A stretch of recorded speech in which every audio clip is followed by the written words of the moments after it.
அம்பால பார்த்த உடனே தேவர்கள் எல்லாருக்குமே அவ்வளவு ஒரு சந்தோஷம். ஏன்னா அம்பாள் பராபட்டாரிக்கா இல்லையா, பரபிரம்மத்து பட்ட மகிஷி.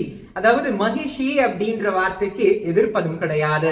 மகிஷன் அப்படின்னு நம்ம சொல்ல முடியாது.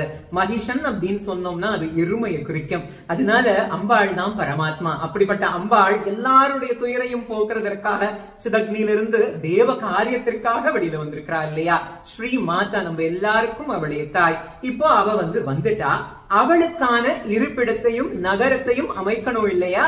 மேருபது பருவதத்துல விஸ்வகர்மா மூலமா ஸ்ரீமன் நகரத்துல சிந்தாமணி கிரகம் அப்படின்ற அம்பாளுக்கான ஒரு மாளிகை உருவாக்கப்படுது. நம்ம எல்லாருக்கும் ஒரு வீடு இருக்கு, அந்த வீட்டுக்குன்னு ஒரு பேர் இருக்கிற மாதிரி அம்பாளுடைய வீட்டிற்கு சிந்தாமணி கிரகம் அப்படின்றது அவளுடைய வீட்டுடைய நாமம். அங்க அவளுக்கு சிந்தாமணி அப்படின்ற ரத்னம் மூலமா செய்யப்பட்ட சிம்ஹாசனத்துல அவளை அமர வைத்து முடிசூடணும் அப்படின்னு எல்லாருக்கும் ஆசை. பொதுவாவே அப்படி முடிசூடணும் அப்படின்னா தம்பதியால முடிசூடு விழா அப்படின்றது நடக்கும்.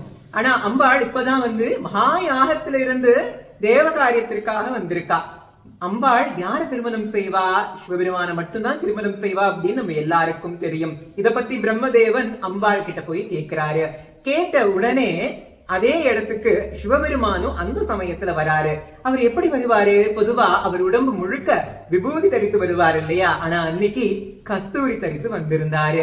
அன்னைக்கு அவரு பாம்போட வரல, அதற்கு பதிலா கேயூர பூஷணங்களோட வந்திருந்தாரு.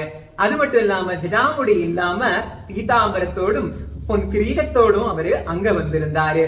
அம்பாளானவள் சொல்றா, நான் தனிப்பட்டு இண்டிபெண்டா விளங்கக்கூடிய ஒரு பெண், அந்த என்னுடைய குணத்திற்கு ஏற்றாற் போல ஒரு வரன் வேணும் அப்படின்னு சொல்றா.